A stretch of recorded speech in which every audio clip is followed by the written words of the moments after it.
Hey everybody, AZ Badfish here. Welcome back to PrimeCraft Season 2. And I am out here at the Community Farms area because there's something I want to do today that's pretty simple, pretty easy to do, and that is I want to clear out a large section of these trees, probably I guess out to this river here, and clear out some trees so that we can grow some trees. So over at my house area, I used to have a spot where I would just plant a bunch of trees and chop them down as I needed them, like, you know, manual tree farm, basically. And since I've rebuilt the house and I've kind of taken all that stuff down, I don't have that space anymore. So what I want to do out here is make, you know, a relatively large area that we can designate as basically like a manual tree farm.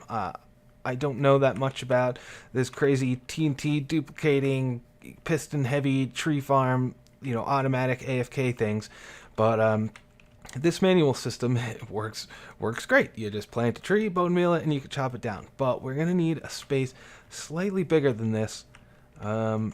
Probably, you know, do we need to go all the way out to the river? Probably not. Maybe just about halfway down. Anyways, I think I'm gonna do that in a third-person time lapse. So let's go and check that out.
And we're back.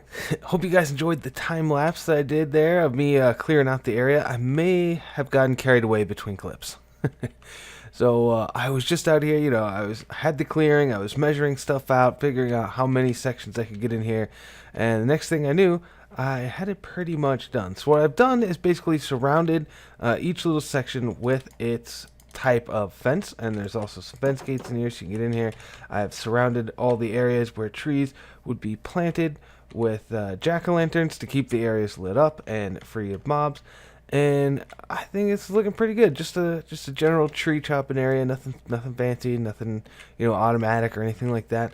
One of the things I do want to do though is areas like this back here, where you see I had to cut into the hill, and realistically, all this back here, monsters and even passive mobs could end up in here, just by walking over, because the wall on the other side of this fence is taller than the actual fence. So what I want to do is kind of put in a retaining wall around the back side here, and corners and stuff like that. Basically, for one, it'll help it look a little bit better and kind of look cooler. So you have this big wall holding back this hill, and also it'll keep mobs out of here. So I'm gonna have to mess around with that a little bit. I'm not entirely sure what I want to do yet. Alright, that's what I came up with. Just an alternating pattern of logs, topped with an oak wood slab. I think it looks pretty good. It does wrap all the way around, and where the ground goes up, so does the wall, because it is in fact a retaining wall, and I think it looks kind of cool to have it at alternating heights, rather than just one solid line all the way across. And it basically looks the same from the outside, regardless of where you're at. So that's pretty cool. I also went ahead and dug in some path blocks along here, mixed in some coarse dirt, just to make it a little more interesting. And each of these sections has a chest with a few saplings and some shears. So I think that's about it for this little project. I think let's go head into the Nether now and meet up with Skoozi. Alright guys, I'm here in the Nether Hub, and earlier today I met up with Skoozi because we needed to make a path out to where we're going to start the first Dominion. If you guys have been following the series, earlier on, especially in the season, we talked about Dominions, which are going to be just big community build areas with specific block palette and ideas in mind. We have a lot of suggestions, and the one that we decided to start with is going to be the Fairy Dominion, and that's was suggested by Kairi, and we all thought it was a pretty cool idea because it's going to be something completely different than what we've been doing already. We haven't decided a block palette or anything like that. The only thing we knew was that it wanted to be on a mushroom island. So I found a really big one. The unfortunate thing is that it's super far away, and we didn't want to build another tunnel because it's like 4,500 blocks diagonally away. So it's a very long trip. So what we decided to do was break through the bedrock in the nether ceiling and just basically make a path to follow. So you can fly along it, you can run along it if you want, but it's really meant to get your elytra and fly way out there. So earlier today I met up with Skoozi, and he helped me do that. Unfortunately, and I feel really bad about this, and because he helped me a lot, and because we recorded together for a while, but my hotkeys for OBS were not working. So this is actually being recorded after the fact, and I wanted to show you guys kind of what we did so you can get an idea of how we did it. So when we come through here, this is a separate tunnel that's off of the end portal tunnel in the Nether Hub. And you come up here and you get at this area. Now, if you guys haven't seen this before, I'm pretty sure that Skoozi was recording. At least I hope he was. So definitely go subscribe to his channel and watch his video on it, because he'll probably have more of our actual stuff. But basically what you have to do is you have to set up pistons that are powered, and then you put a bunch of signs off of those piston heads, and then you put a bunch of dragon eggs on all those signs and piston heads, and then you run way far out to the point where this area that you want to break is in what's called a lazy chunk. And if you F3G, you can see the chunk borders, and this is actually past it, but it ended up working just fine. And you you basically set up your redstone line, and you have a redstone line way out there. It ended up being like 10 chunks away, to the point where your stuff here just is barely loaded. So like you pass, what we were doing was we would get to the point where we'd pass the chunk border, and then that stuff would disappear, and then you come back in and it reappeared. So you know that, okay, from there you were in a lazy chunk, and you power it, which the signal, of course, was inverted, so that would retract the piston heads, all the signs would break, and all the dragon heads would, or dragon heads, the dragon eggs would fall. And when a falling dragon egg lands on bedrock in a lazy chunk, it breaks. It's kind of a bug in the game, and yeah, it's a bit exploitative. I know some people have a problem with it, but I have kind of come down on the side of, well, it's just a funky thing in the way that the game works. So that's what we did. And then he and I ran 4,500 blocks in this direction. And it takes a while to even fly out there with an elytra, even with Power 3 rockets. But you can do it. And I want to show you guys the other side when we get there, and the mushroom island that's out there. All right, and here's our portal. Yeah, we're probably going to want to put something up there to keep those guys from spawning. But yeah, this is our portal we made. We also had to break in bedrock here, and we had to go down by 2 levels so that this would actually link up with the overworld. And, well, it would link up with the overworld anyways, but it's mostly so that the overworld portal would actually link up with the one on top of the nether. So this is the mushroom island that we are going to go with. And as you can see, it's quite large. And that is the reason that we're all the way out here, because I needed to find a mushroom island that was big enough to do the kind of things that we wanted to do. And we've got a bunch of plans coming up, so make sure you're subscribed to everybody's channels. And yeah, let's go ahead, and I think we'll start flying back. And I think this is about where we can meet up with the clips with Skoozi, and you'll be able to see that. Yeah, I realized, oh man, I haven't been recording this whole time. Oh, and real quick, we also broke through right here. Just a quick little thing in case anybody needed to get to the actual nether. We figured, for whatever reason, not sure if they need resources from the nether or anything like that, but when you're out here, you probably don't want to have to fly all the way back just to go down to the nether. So anyways, let's meet up with the last few clips with Skoozi. Again, I'm really sorry about that, you guys. And Skoozi, sorry. I just noticed that my hotkey wasn't working. Well, I guess we'll figure it out. But yeah, we're all the way on the other side now. So and that wasn't as bad as I thought it was going to be. No, it was a lot smoother than I expected, for sure. And now we're all set up and ready to go. Yeah, pretty much. Yeah. Are we thinking about doing anything around this portal at some point? Or just leave it plain? We definitely could. That's probably not a bad idea. I guess it'll depend on what the block palette ends up being. Right. Well, should we start the long voyage home? Yeah, and luckily we can actually fly back, so. That's right. Got a nice path to light the way and everything. Yeah.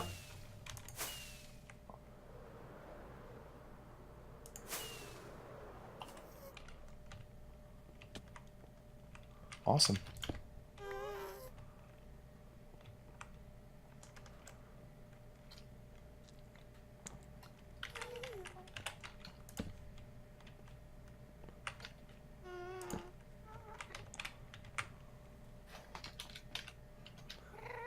Add a little sign.